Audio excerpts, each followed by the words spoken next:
Assalamualaikum teman-teman, selamat berjumpa lagi dengan saya Abdul Rahman dan masih tetap di channel Abdul Rahman ya. Dan masih tetap juga mengupas tentang seputaran gangguan asam lambung dan anestesi psikosomatis.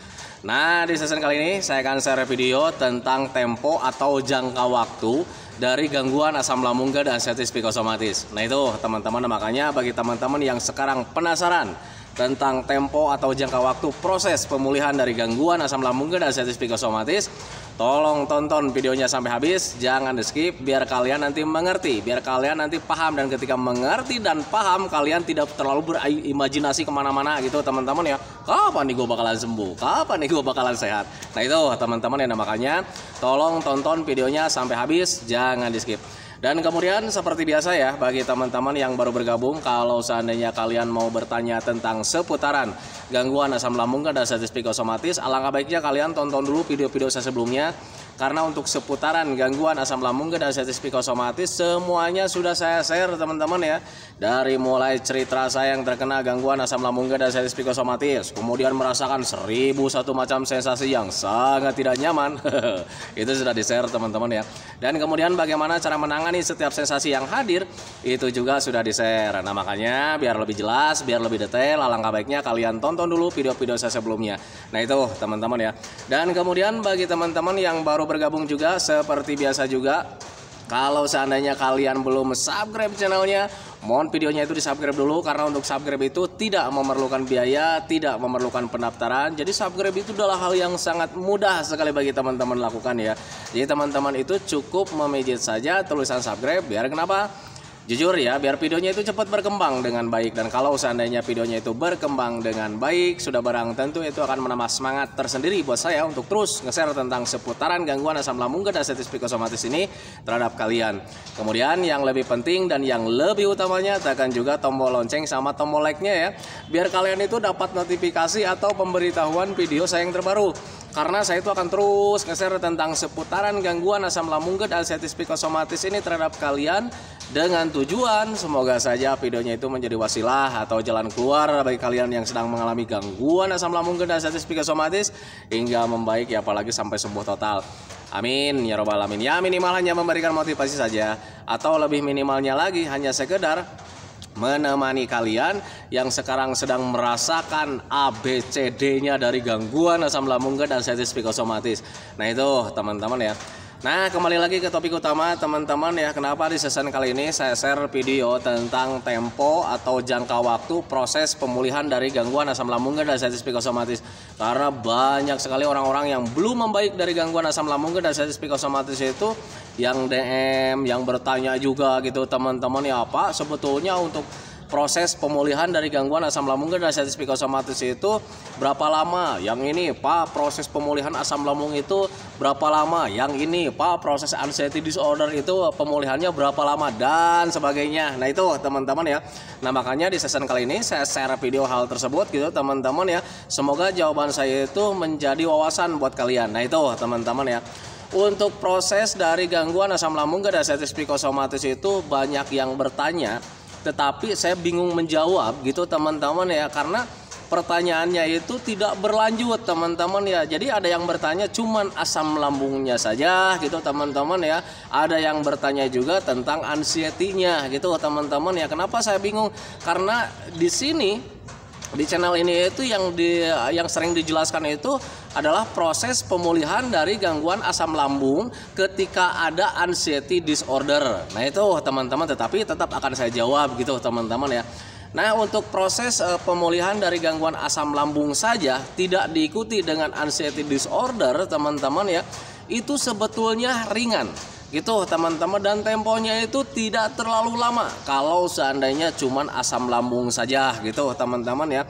Kalian jaga makan saja selama 1 bulan itu sudah beres teman-teman ya, paling lama itu 1 bulan teman-teman. Dan kalaupun misalkan lagi parah-parahnya gitu teman-teman ya, katakanlah 2 bulan 3 bulan gitu teman-teman ya, nah itu sudah beres teman-teman ya. Kalau seandainya kalian tidak percaya juga gitu teman-teman, apakah benar kalau seandainya asam lambung itu mudah gitu teman-teman ya, tanyakan perihal keluhan kalian sama keluarga kalian, orang terdekat kalian gitu teman-teman, tetangga kalian, bisa sama saudara kalian gitu teman-teman ya. Apakah mereka pernah mengalami gangguan asam lambung teman-teman ya? rata-rata orang yang masih hidup gitu teman-teman ya pasti mengalami gangguan asam lambung. Nah itu teman-teman, jadi untuk asam lambung itu sebetulnya kegiatan rumahan ya, kegiatan rumahan, gangguan rumahan gitu teman-teman ya. Kadang ada juga orang yang terkena gangguan asam lambung tetapi dia tidak menyadari kalau itu asam lambung sebetulnya. Kayak macam gimana? Orang yang sedang mencret, orang yang sering kembung, begah gitu teman-teman ya, apalagi diikuti dengan sering kentut. Nah itu teman-teman ya, mereka sedang terkena gangguan asam lambung teman-teman, tetapi karena mereka itu tidak ada kecemasan, mereka itu menganggap hal biasa karena memang pada dasarnya kegiatan hal seperti itu adalah hal biasa teman-teman ya. Nah makanya ketika hal biasa itu proses pemulihannya juga merupakan hal biasa teman-teman ya. Cukup jaga makan saja gitu teman-teman ya. Itu selang 1 bulan, paling lama separah-parahnya misalkan gitu teman-teman ya, 3 bulan itu sudah beres teman-teman ya. Nah itu, nah makanya bagi teman-teman yang bertanya, Pak sebetulnya kalau untuk gangguan asam lambung itu prosesnya berapa lama? Saya tanya kembali sama Anda itu ada terkena anxiety disordernya enggak? Kalau cuman asam lambungnya saja teman-teman ya, selang 1 bulan itu juga udah beres teman-teman ya. Keluarga saya hampir semua rata-rata terkena gangguan asam lambung teman-teman ya. Dia mengalami begah, kembung, sering kentut gitu teman-teman ya. Dada terasa nyesek gitu teman-teman ya, terasa panas. Nah itu teman-teman ya. Kemudian sering mengalami agak pusing juga gitu teman-teman ya. Mereka mengalami teman-teman ya, orang-orang terdekat kita mengalami teman-teman ya. Tetapi mereka biasa-biasa saja gitu teman-teman. 1 bulan dia udah beres gitu teman-teman. Bahkan ketika terkena gangguan asam lambung saja gitu teman-teman ya, karena memang tidak ada kecemasan berlebih teman-teman ya, makannya juga masih sembarangan teman-teman, kayak macam pedasnya masih dihajar. Sudah saya bilangin, lu sedang asam lambung lu, iya jaga makannya, jangan makan pedas. Nggak apa-apa katanya, enak ini katanya, kan gitu teman-teman ya. Kenapa bisa seperti itu? Karena mereka tidak takut dengan yang namanya gangguan asam lambung teman-teman. Karena apa? Ya kejadian-kejadian itu merupakan hal yang sangat biasa teman-teman ya, kejadian-kejadian rumahan teman-teman ya. Nah tetapi berbeda dengan orang-orang yang terkena anxiety disorder teman-teman ya, ada asam lambung kemudian terkena anxiety disorder juga gitu teman-teman ya. Nah itu proses pemulihannya begitu lama gitu teman-teman. Karena kenapa saya katakan begitu lama teman-teman ya, karena ketika kita sudah terkena pikirannya teman-teman ya, pencernaan kita dengan pola pikir kita itu saling berketerkaitan teman-teman ya. Kalau seandainya di sini ada stres gitu teman-teman ya, ada ketakutan berlebih teman-teman ya, sudah pasti ininya ikut error gitu teman-teman ya. Ininya kalau misalnya ininya udah agak normal misalkan gitu teman-teman, pikirannya udah agak normal, ketakutannya udah agak berkurang gitu teman-teman ya. Kalau seandainya asam lambungnya jadi, nah ketakutannya itu tetap hadir teman-teman ya, langsung hadir otomatis seperti itu teman-teman ya. Nah itu teman-teman, makanya proses pemulihannya itu agak lama teman-teman ya. Nah sekarang agak lama itu seperti apa ya, agak lama itu berapa lama kan gitu teman-teman ya. Nah proses gangguan anxiety disorder itu temponya tidak bisa ditentukan buat siapapun teman-teman ya. Itu tergantung daripada dirinya masing-masing teman-teman. Kenapa saya katakan tergantung dirinya masing-masing? Karena ketika ada pola pikir yang harus dibenahi, kemudian ada mental yang harus dibenahi teman-teman ya, tergantung daripada siapa orangnya. Yang namanya pola pikir gitu teman-teman, yang namanya mental itu pemulihannya atau penyembuhannya butuh proses tentang yang namanya itu pelatihan dan pembiasaan. Nah kalau seandainya orangnya malasnya masih besar gitu teman-teman, yang lebih besar malasnya, itu pasti bakal terasa lama. Nah itu teman-teman, tetapi orangnya yang rajin, konsisten melatihnya gitu teman-teman ya, pasti dia bakalan lebih cepat. Nah itu teman-teman ya, makanya bagi teman-teman yang bertanya tentang seputaran asam lambung saja gitu teman-teman ya, untuk sebetulnya untuk asam lambung itu mudah gitu teman-teman. Nah, makanya para motivator itu selalu bilang ketika terkena gangguan asam lambung dan anxiety psikosomatis, asam lambungnya jangan dilihat teman-teman, karena asam lambung itu adalah kegiatan biasa, cuman 1% gitu teman-teman. Kalau seandainya dilihat dari persentase 100% misalnya seperti itu teman-teman ya, asam lambungnya cuman 1% teman-teman, tetapi untuk pola pikir, ketakutan, kecemasan itu 99% teman-teman. Nah yang harus lebih dibenahi itu sebetulnya di anxiety disordernya teman-teman ya. Caranya gimana? betulkan pola pikir kalian teman-teman ya. Ketika ada sensasi yang hadir gitu teman-teman ya, katakan itu cuman asam lambung saja gitu teman-teman. Itu dampak ketika ada asam lambung saja, bukan kalian berpikirnya itu ke hal-hal yang menakutkan teman-teman ya. Ketika datang sensasi yang hadir nih, kan seperti itu ya. Langsung otak kalian tuh berpikirnya seperti ini, wah ini mendekati kematian nih. Itu yang salah teman-teman. Ketika kalian berpikir seperti itu, tambah cemas teman-teman. Ketika cemas, gemeteran, kalian berpikirnya itu semakin dalam ya. Ini jadi nih gua mati nih. Kan gitu teman-teman ya. Itu persentase kecemasannya itu pasti bakalan berlebih teman-teman ya. Itu pengalaman saya dulu saat terkena gangguan asam lambung GERD ascites psikosomatis. Nah, makanya bagi orang-orang yang terkena gangguan asam lambung GERD kemudian ada anxiety disorder, ada psikosomatis, cobalah kalian benahi pola pikir kalian gitu teman-teman. Jangan kalian itu selalu mengarah-ngarah ke hal-hal yang tidak diinginkan teman-teman ya. Bukan pertanda-tanda kematian, bukan pertanda kalian itu umurnya sudah tidak panjang lagi teman-teman ya. Tetapi itulah bentuk dari dampak gangguan asam lambung GERD dan anxiety psikosomatis. Ketika ada asam lambungnya, ada medisnya teman-teman ya, kemudian ada psikisnya juga. Nah itu teman-teman, jadi untuk rasanya juga kayak macam aneh teman-teman. Padahal itu rasanya merupakan hal yang sangat biasa teman-teman ya. Ketika kalian mengalami kembung teman-teman, dulu juga kalian pernah mengalami kembung, tetapi sekarang rasanya berbeda. Kenapa bisa seperti itu? Karena ada anxiety disorder di sini gitu teman-teman ya. Ketika kalian ada anxiety disorder, rasanya juga semakin bertambah. Orang yang kena waspada gitu teman-teman ya, karena ada anxiety disorder pasti sifatnya waspada. Yang namanya waspada semuanya serba sensitif gitu teman-teman. Yang namanya serba sensitif teman-teman ya, rasa sekecil apapun pasti terasa besar. Nah itu teman-teman, makanya pahami saja ke sana. Untuk orang-orang yang terkena gangguan asam lambung dan anxiety psikosomatis, nah makanya mulai dari sekarang ketika kalian asam lambungnya masih ada, kalian cukup jaga pola makan saja. Selebihnya jaga pola pikir teman-teman. Jangan pernah kalian itu selalu berpikir ke hal-hal yang menakutkan gitu teman-teman. Tetapi ada juga pertanyaannya kan gitu teman-teman ya. Orang yang kena anxiety disorder itu kan sifatnya suka kepo juga ya.